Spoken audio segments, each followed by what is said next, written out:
ఇక మా మీల్స్ అనమాట చూడండి. కొంచెం బిర్యానీ, ఒక పచ్చిమిరకాయ, చిప్స్, ఏదో కూర ఇది.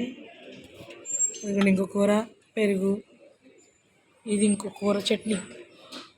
ఇదిగండి చూడండి, నేను మా మమ్మీ ఇది తింటున్నాం. టేస్ట్ ఎలా ఉంది మమ్మీ? బాగుందండి, సూపర్.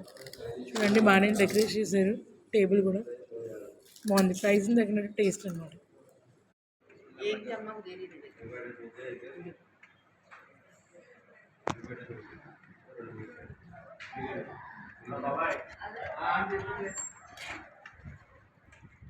చూస్తారా టేస్ట్ ఎలా ఉందా? టేస్ట్ చేసి చెప్తాను.